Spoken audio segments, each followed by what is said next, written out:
Welcome to the Love of the Star podcast. I am Bobby Belt, Dallas Cowboys insider for 105 through the Fan in Dallas, your radio flagship home of the Cowboys. Joined as always by former Super Bowl winning NFL scout Brian Broaddus. He is now the co-host of the G-Bag Nation, 2 to 7 p.m. Central, Monday through Friday on 105 through the Fan. He is also the pre- and post-game co-host on the Dallas Cowboys radio network. And we found out during the pre-show he's not a fan of my bits today. He's not a fan of me suggesting we're going to do a 2-hour show and eat into his regular show. How you doing, Brian? I'm doing great, Bobby. And yes, you've painted me as an awful person. You know, I would do anything for the Love of the Star podcast. No, I'm serious. I do it. Bobby, I hope you're doing well. You would do a 6-hour show as long as it just didn't, like, you have to do a show. You have to be on the radio. If you told me I didn't have to be on the radio from 2 to 6:30 today, I would absolutely do a podcast. I'm serious, and I love of the Star podcast. I really, really do. I think there's a lot of different platforms I get to be on, and I'm blessed on every one of them. 105.3 The Fan is a full-time paying job, and love that. I love working with DallasCowboys.com. You and I do that with the draft show and the Cowboys break and stuff like that. But the Love of the Star was something I'd be honest with you, Bobby. I never dreamed it was going to be like this. It's a fun show to do. The response that we get from the fans out there, the men and women that take the time to listen, we can't thank you guys enough. We really do. There's a little competition within our to pull back the curtain a little bit. There's a little competition within our organization here at Audacy, and we're one of the top podcasts in the league, and that's all because of you guys. Seriously, I'm not just blowing smoke up your rear here. I'm thanking you guys for really taking Bobby and I and embracing what we're trying to do. And there's a reason why other podcasts and stuff take time off. I'm not interested in taking time off because I think there's still stuff that you could talk about even in the off season leading up to camp. And heck, I'm willing to do that, and I know you're willing to do that as well. Well, since you've suggested that, you said you're not interested in time off and you would do multiple hours. Maybe I'll make you do a 4-hour show on July 4th.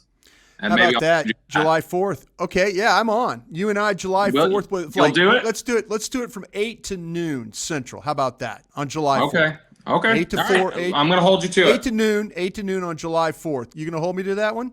I am. We'll talk to the fan management, see if we can do it on the fan airwaves, because we're supposed to be holiday. I love working on holidays. You know me. All right. Well, then we shall see. Brian, we've got our dead period here. This is our lull. This is No, it's not a lull. There's stuff to talk about, Bobby. Don't tell people that. There is. But this is in terms of active news, this is going to be the sleepiest time of the year for NFL teams. Well, the Buffalo Bills had some news today. Their star wide receiver didn't show up. Diggs didn't show up for the mandatory workouts. And does any concern that there might be some brotherly guy not showing up for some stuff? He showed up for the mandatories, but I wonder if there's some contract stuff going on here with Big Brother there in Buffalo. Yeah, that's what it looks to be. Even though he signed a fresh deal, maybe it's just he wants out in general. Maybe he'd like to come to Dallas. Who knows? You never know. He did grow up a Cowboys fan. I'm just saying. Yeah. I think it was on. I was driving in. I was listening to Kevin Hagelin go. That he goes, well, maybe this is that you get both Diggs here and you get one to give a contract reduction and you get the corner done. And I'm like, it doesn't seem like neither one of those brothers are interested in anybody messing with that money. You don't expect any. I think that's going to be the hardest one to do, Bobby. Probably. I think that's going to be the hardest contract for Adam Pacifica, Todd Williams, Stephen Jones. I just think that is going to be a tough one for them to do because the player rightfully has I'm not going to say a concern. The player has a right to say, hey, listen, I'm one of the most productive corners in the league. You look at the numbers. You want to base it on turnovers and PBUs and stuff like that. I mean, he's one of the best corners in the league, and we'll see. I mean, there's some flaws to his game. Everybody knows his flaws. We've seen his flaws, but he's going to and rightfully so feel like that he is one of the best cornerbacks in the league and deserves to be paid like that. I think this is going to be a very, very, very tough negotiation. I'm not gonna sugarcoat that one at all. No, I think you're right. I think that's going to be the most difficult one because it's also the one where the opinions about him vary so much. Oh yeah. I think everybody's in agreement on Lamb and what kind of a player Lamb is, and right. And I think that they understand what they have to do with Dak Prescott's contract just to free up money. Not that that'll be an easy one, but I think Diggs is the one where it's going to be hard too. Yeah, that's going to be Bobby. Real quick on that. I know I just interrupt you. I'm sorry. No, you're good. But do you think that with France, you're going to get again another short deal to try and get back to the market as quickly as? I mean, this seems like to me that's Todd France's way of operating. That like, okay, I'll deal with you, but I'm going to deal with you on short contracts. Is that?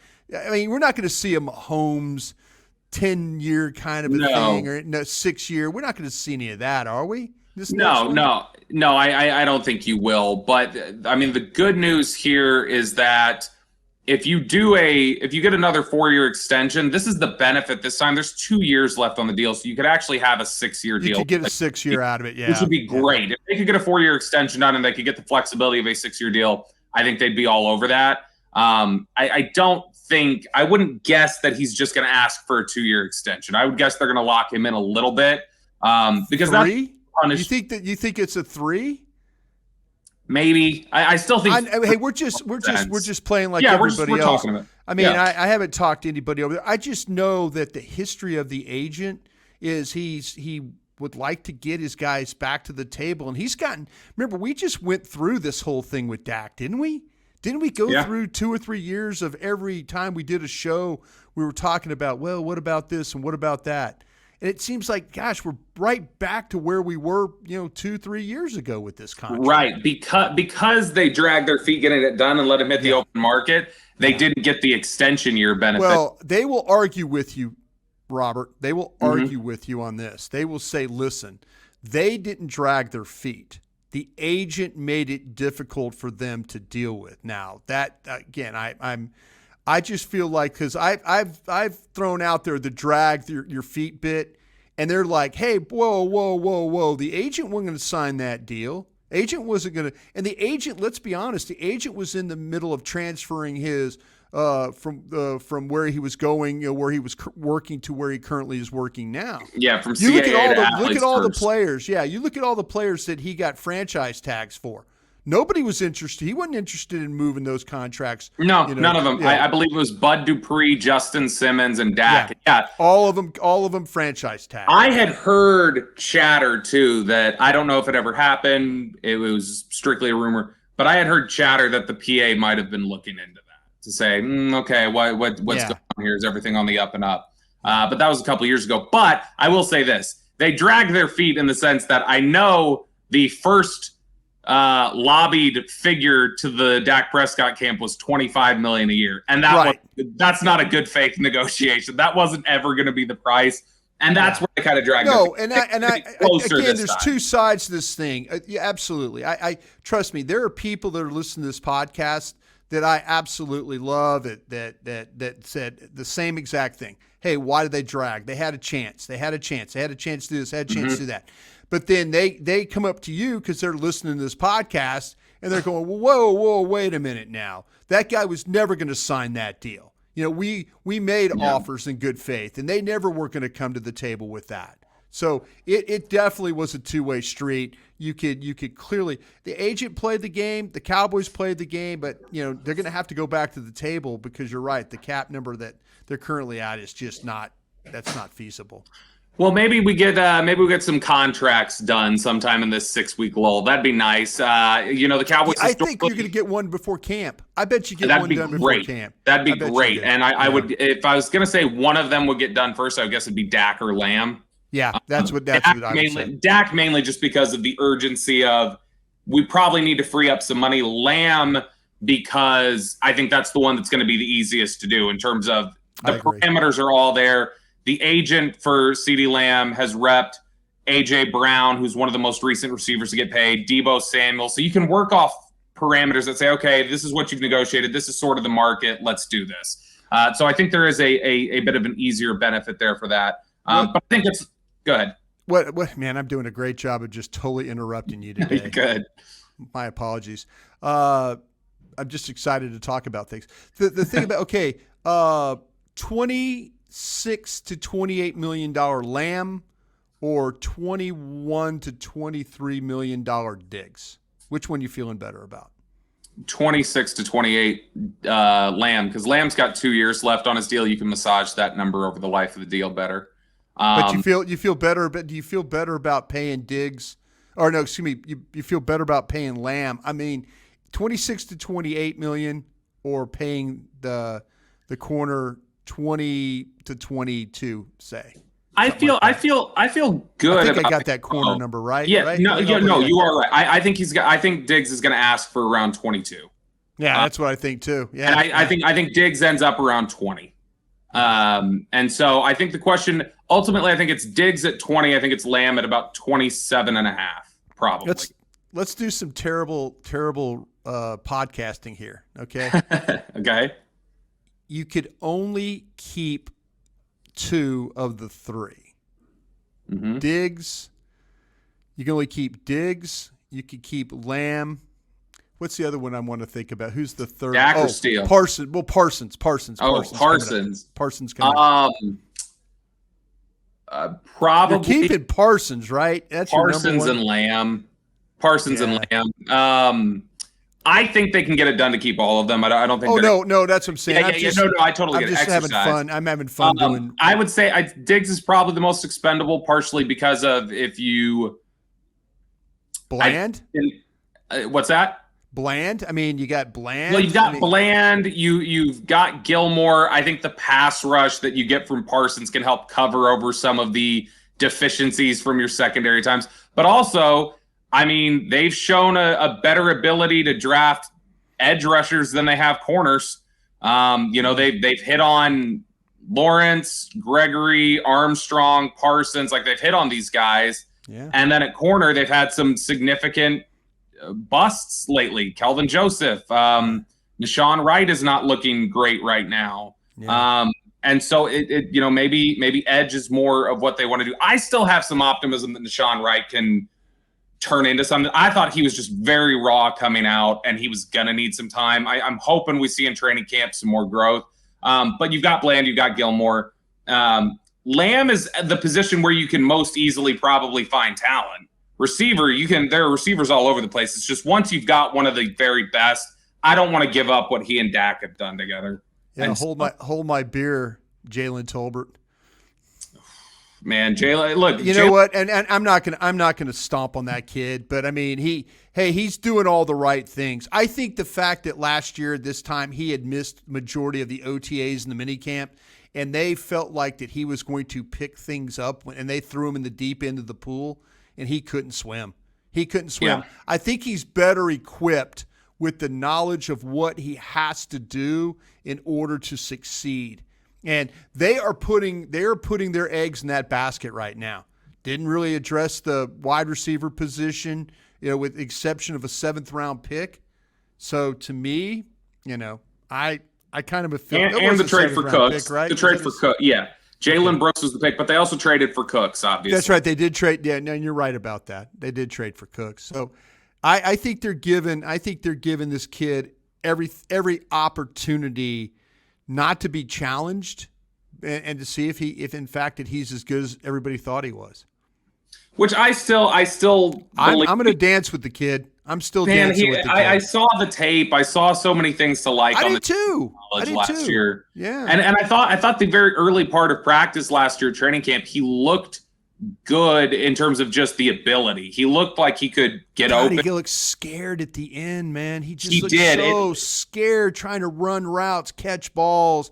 It was like, I don't know if it was confidence, lack of, scared, just beaten down mentally. There was a lot going on in that young man's body playing football last year. Yeah, a lot going on in his head. He was, and look, I mean, like you draw the analogy if he was thrown in the deep end and he couldn't swim. So, I mean, I think it gets. He was taking on water for sure. Well, the other thing is, I think it does get in your head at that point where when they then bring you back and try to teach you to swim, you have a fear of the 3-foot water. And so I think it really probably set him back a little bit. It rattled him. And I'm sure it was only natural to start thinking like, was this too big a jump? Like South Alabama to the NFL, was I not ready for this? I'm sure those things went through his head. That tape was so good. It was. I mean, he was going and getting balls, running routes. You know, he and was one of talking those guys smack. that played with Talking a chip on his smack. shoulder. Yeah, man. And there was no confidence last year. None whatsoever. Zero. I mean, I had a better chance of going out there and running a curl and catching the ball. You know? I mean, you run great fought curl routes, every though. ball. God, he just it was not natural at all. Not natural. Well, not just that, but you also look at the fact that you remember Green Bay. He didn't line up right. Didn't line up right.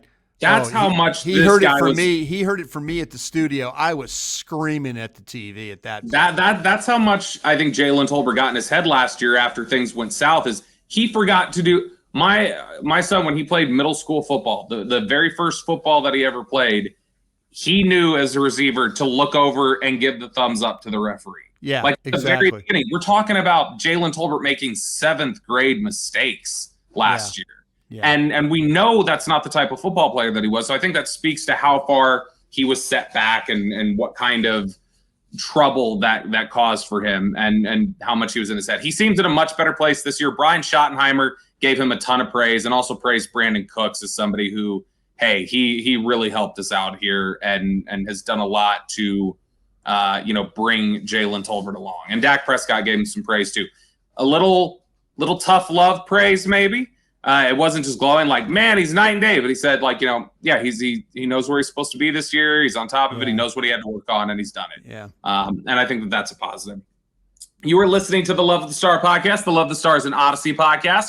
You can find it on the Audacy app or wherever you get your podcasts. All right, Brian, I'm going to give you a dealer's choice here, okay? We are going to – I'll take a hit. We are going to, over the next few weeks – jump into the roster inventory and kind of go over the position groups. So would you like to start that today, or would you like us to, in this second segment, kind of wrap things up, clean things up from off-season workouts and where things stand at that point? Let's get on this roster. All right, let's do it. All right, so we're going to do a roster inventory over the next several weeks. What we're going to be doing is we're going to be looking at the different position groups. We did this last year around this time and just evaluating where there might be some cut candidates, where the starters are, where they may need to add, if there are any veteran free agents we feel like they could go after to solidify the unit. So we're going to start today with the backfield, Brian brought us. So that includes your quarterbacks and your running backs. On the roster currently at quarterback, we have Will Grier, Dak Prescott, and Cooper Rush. Running backs are Malik Davis, Rico Dowdle, Ronald Jones, Tony Pollard, Deuce Vaughn, and then the fullback Hunter Lipke. But when we first take a look at that, Brian, let's start with the quarterback side, I guess. Obviously, Dak Prescott's your guy. Cooper Rush appears to be your backup. Biggest question I have right now heading into this year is Will Grier's spot and whether this is going to be a 3-quarterback team, especially with the new emergency 3rd quarterback rule. Yeah. Do you feel like, though, Robert, that Will Grier might have lost his sponsor along the way? That Doug Nussmeier, I know, to be honest, I think last year when we were doing these podcasts, I was more interested in playing with Will Grier than I was Cooper Rush. I'm like, well, maybe the offense would be better. They adjusted the offense great. Give Cooper Rush a lot of credit. And the one thing he did was he did a great job of protecting the football. The one game he didn't protect the football, they lost, even though they still had a chance to win the game. The Philadelphia game, defensively, I think they played well enough to win the game. But they turned the ball over in that game. So I'll give Cooper Rush the nod for this right now. But I do wonder about Will Grier, and I do wonder if, with the guys, Doug Nussmeier and others, does he still have that ability in the room to, when they get into a meeting, that somebody will stand up and fight for him? Because Nussmeier absolutely would. Nussmeier recruited him to Florida, brought him here to Dallas. I mean, it was a big say. Now, I do wonder if not Grier, is it somebody? Like, is there some 3rd quarter? Because with the emergency 3rd quarterback rule, you don't have to carry them, be active. Right. It doesn't hurt to have a 3rd quarterback available at your disposal. Do you think that could be Grier, or do you think that if they were going to look in another direction, do you think they just say, let's minimize quarterback, we're keeping 2, or do you think they go look for a 3rd? Yeah, depending on how tight they get on these roster spots, and again, we have to see what the flexibility Now is. we know, and we know Mike McCarthy will fight for extra quarterbacks. He has done it before. He will fight for extra quarterbacks before. There's no question about that. The thing with Will Grier is I think a lot of it has to do with what happens in the preseason. Is there somebody available that's better? But invested in Will Grier, and we have to see what I've always got to, before the start of the season, I always have to learn the practice squad rules, because pandemic practice squad rules were different than what we're dealing with now that the pandemic is behind us. Is the ability to carry veterans, has that changed? Has the teams around the league said no, we need that ability to have veteran guys. It helps us. Is the league going to continue the team's going to continue to fight for that? I feel like the fact that they don't have another option currently in camp, I think I'm right about that.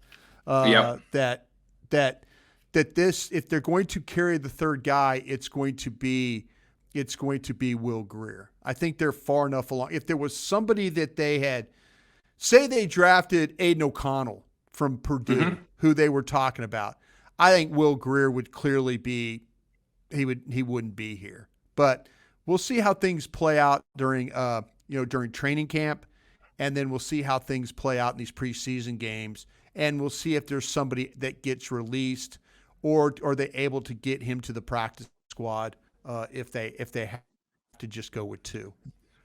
A lot more questions about the running back room than the quarterbacks right now. It's tough because you look at the running backs that they have in there right now. They've got Hunter Lipke. He's the fullback. The question he's been getting a lot of work, he has. I know you and I have been watching these OTA and minicamp practices. You've had the fortunate situation of being able to work on 7 than me, which is a little bit more of a competitive period than what. Every time I've noticed, like, he was a guy that was getting that one back set, much like what he was at North Dakota State. He was a one back runner. This was not a true Kyle Juszczyk of a fullback guy. This is a one back runner. Was, hand him the ball.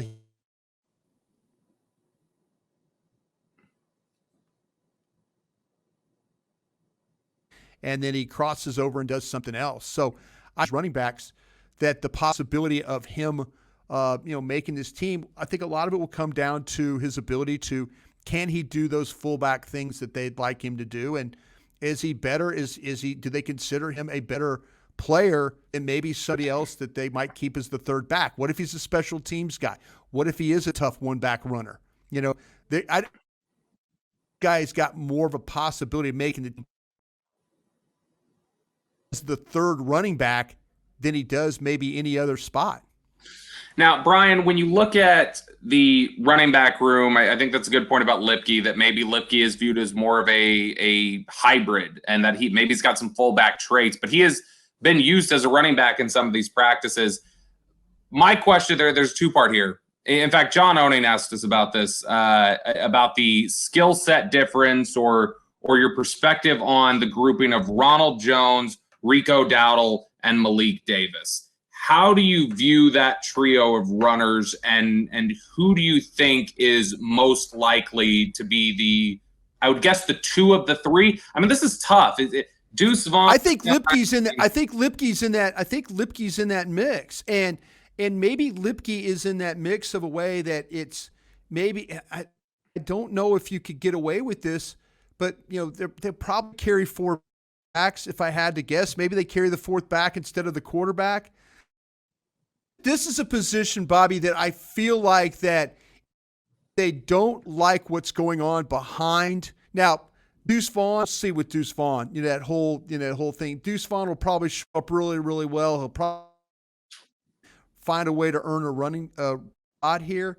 But if it's not Malik, if it's not Lipke, or it's not those guys, and you see, I kind of feel like, Bobby, and this is one of those June conversations that you have. This is where you trade surplus to go get a back. Maybe there is a young back on someone's roster that you currently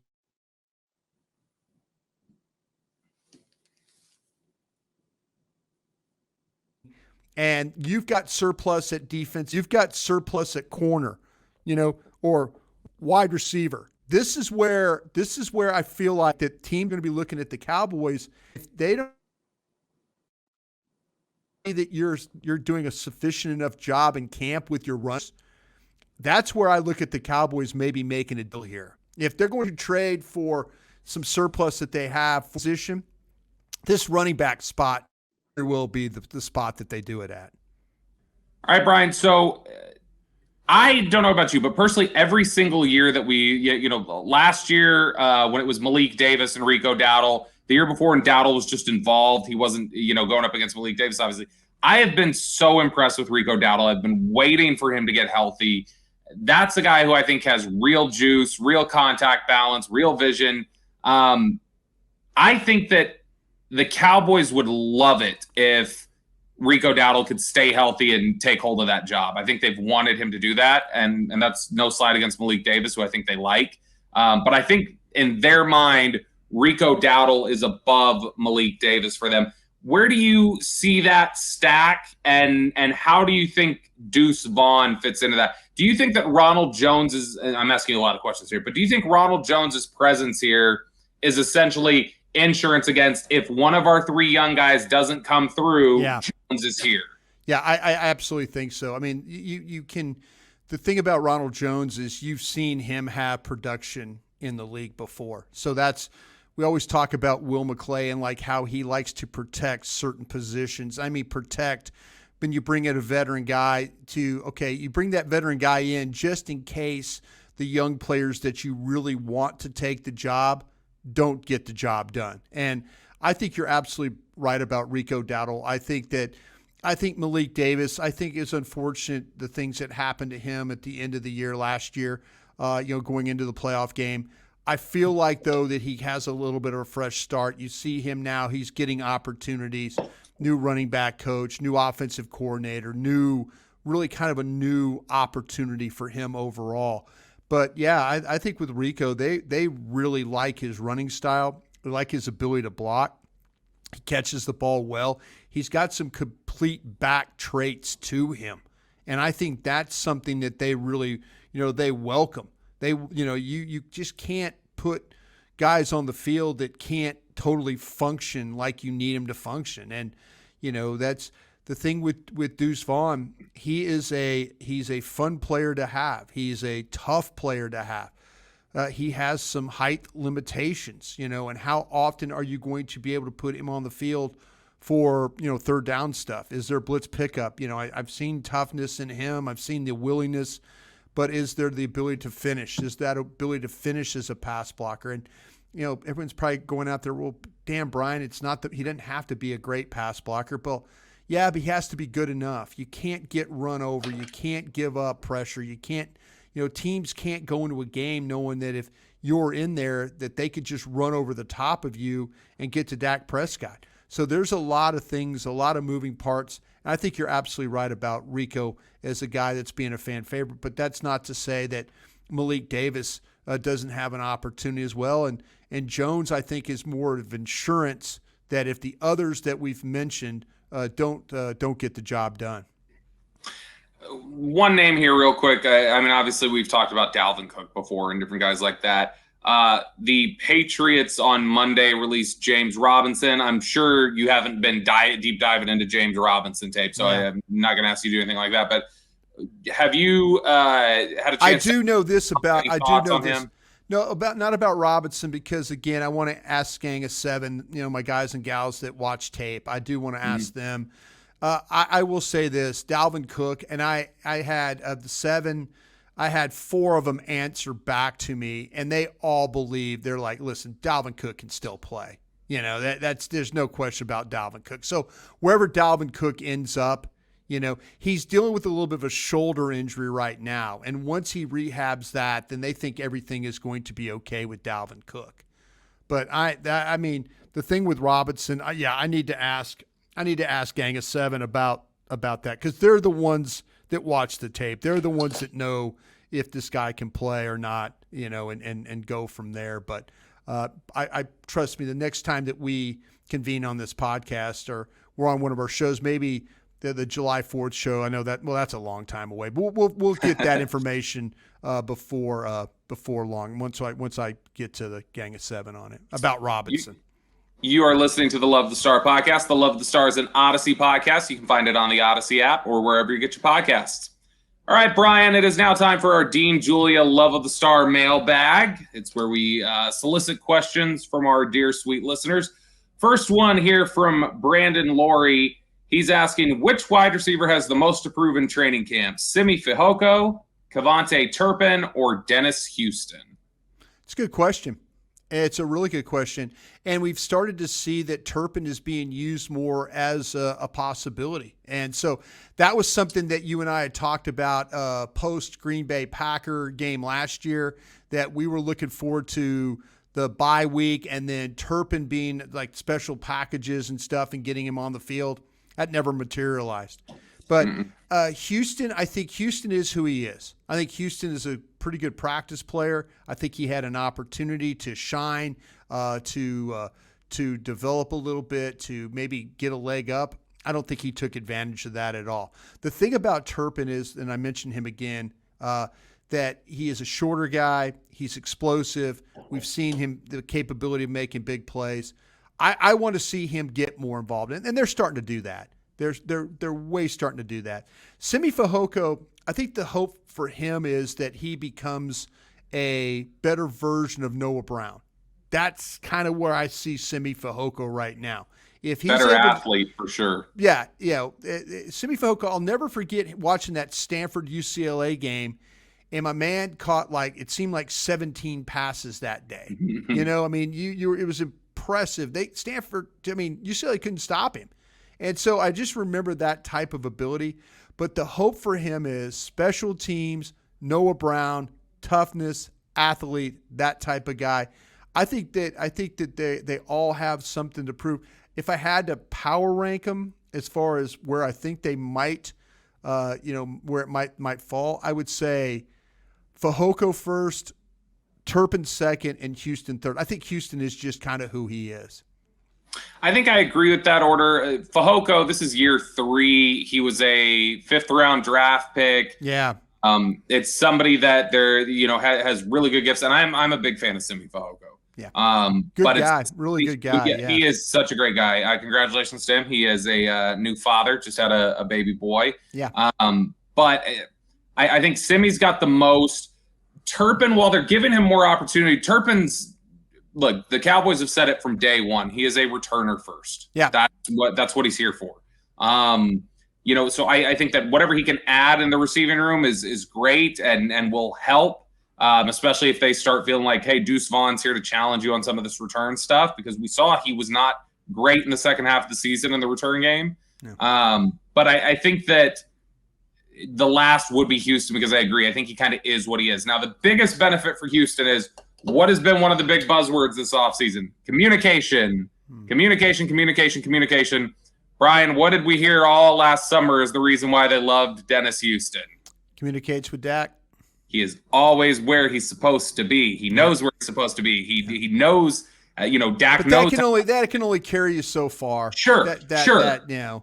I'm not keeping you. I mean, they kept him around. Matter of fact, if I'm not mistaken, they put Ridgeway, the tackle, on the street to keep him here, right? Yeah.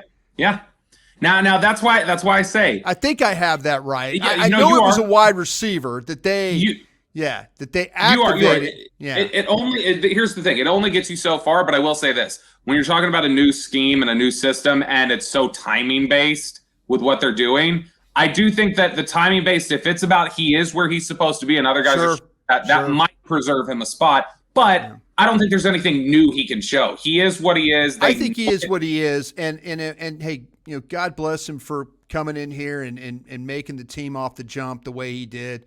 But to me, he had his shot, and he never did anything once he had his shot to solidify why to keep him around.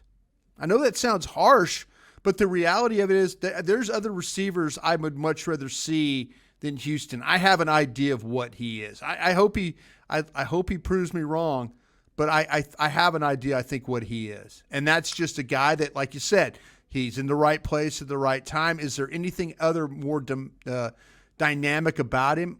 I really don't think so. Next question here from Minnesota Wise Guys. I assume he's talking to both of us here, Okay. but it may just be you. You don't seem to be as high on Jake Ferguson as others. Why? He might be talking to me. I think that I have not been as high on Ferguson as people. Okay, well then go ahead and comment. Comment. Go ahead. No, I like Ferguson. Look, here's the reality of the situation. I can tell you with certainty this is how it played out. I know this is how it played out. Jake Ferguson was a pick that was made because they said if we don't get our guy now, we're not gonna have anybody. Yeah. And so Ferguson was not necessarily a guy that they prioritized and thought like, oh my gosh, this is a perfect fourth round pick for us. It was there's a run on tight ends here. We got to snatch somebody up. And so they grabbed Ferguson. Ferguson was good last year. I think he did some positive things. I like how steady he is. I think the upside is way higher on Schoonmaker, and I think it's higher on Peyton Hendershot. Yeah. And so I think it's kind of the same conversation about Dennis Houston, although obviously a better player in Jake Ferguson. But Ferguson, I think, kind of is what he is. I don't think Ferguson's got a ton of room to grow or a ton of room to develop more or press defenses. I think he kind of is what he is. He can become a better version of himself, an improved version in certain areas, but his skill set is his skill set. And I think it's largely as a number 2 tight end. Yeah. Yeah. To me, that's where I'm kind of, Linda Wells and the people in the organization, they love Hendershot. You're absolutely right about him, and I kind of feel like it's a good group of tight ends. It really, Ferguson, he's looked better than I thought even coming out of Wisconsin. I had an idea but he's gotten bigger. He looks a little bit more nifty, catches the ball well. I think he's more athletic than I saw in tape. Yeah, exactly. Sometimes I think the same thing could be said about Schoonmaker coming out of Michigan. I think Michigan didn't really showcase that Schoonmaker can catch the ball. I think he can. He's got the size, he's got the blocking ability, but this is all about Ferguson.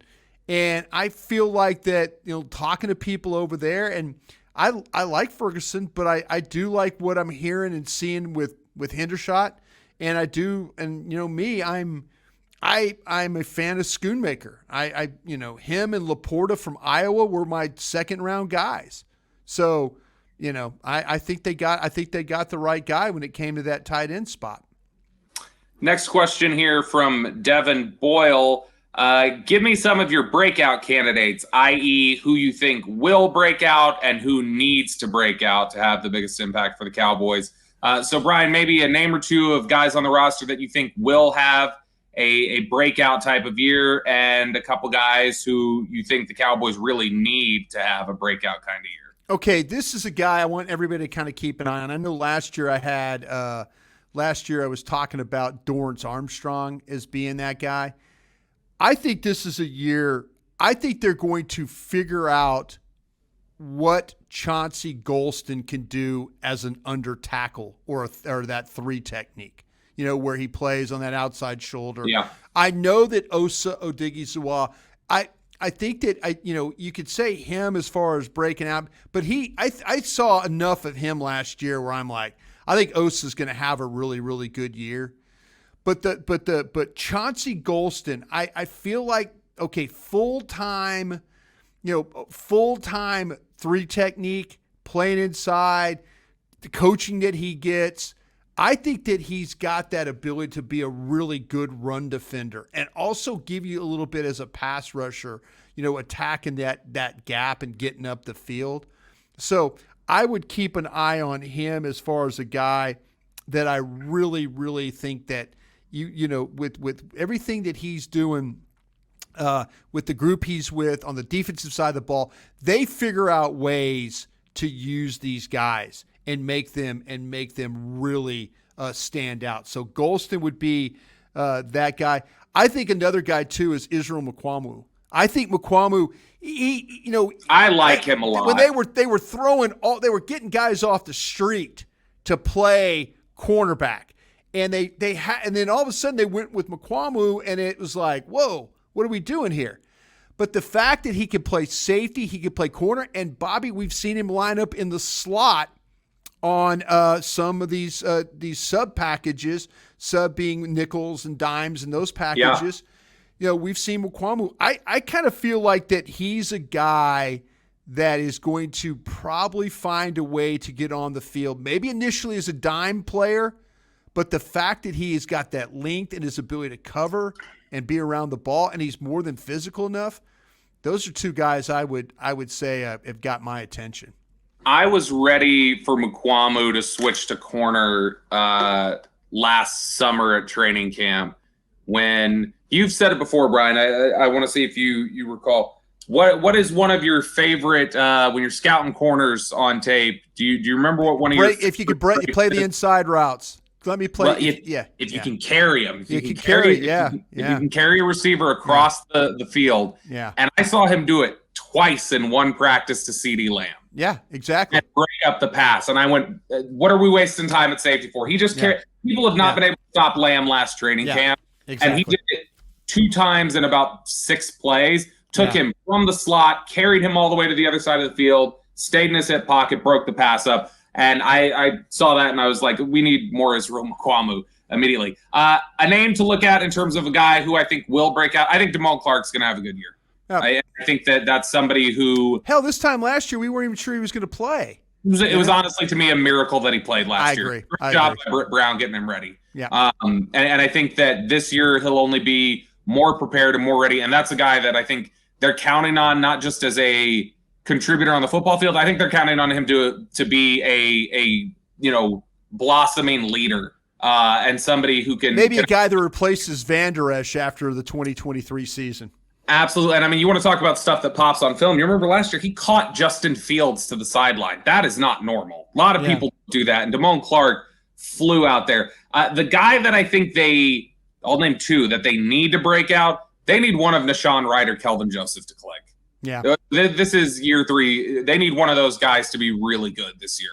And I feel more optimistic about that being Wright than Joseph at this point, just because I don't trust Joseph's mental makeup. Maybe Joseph as a safety might be something good. You never know. Maybe. He's willing to tackle. He is willing to tackle. Yep. He absolutely is. He's willing to be physical. But those are the ones that stand out to me. I think Damone Clark will have a good year. I think they could stand any of their recent top 100 picks that we're kind of questioning. So Jalen Tolbert, Nashawn Wright, Kelvin Joseph, it would really help this team if they could get those guys. Jabril Cox is another one they need to get Cox better. Is definitely another one. Neville Gallimore. This is a big. I think the ship sailed on him. I think. Well, and here's the thing: he's due. He looks good though. I mean, physically, he looks good. Which is good because he came to camp overweight last year. Yeah, that was really frustrating to them. All right, that does it for us here today on the Love the Star podcast. We will bring another episode to you shortly. We will cover this roster inventory, taking a look at the different spots along the team that how we feel about the position groups, where they still need to be stronger, who are some cut candidates. So we'll do that over the coming weeks. For Brian Broaddus, I'm Bobby Belt. We will talk to you guys later. Hey, thanks for watching. If you enjoyed this video, please don't forget to give it a thumbs up and subscribe to our channel for more content like this. If you want to see more of our videos, be sure to check out our playlist and let us know what you think in the comments below. Also, don't forget to follow us on social media to stay up to date on our latest updates. Links are in the description. Thanks again for watching, and we'll see you in the next video.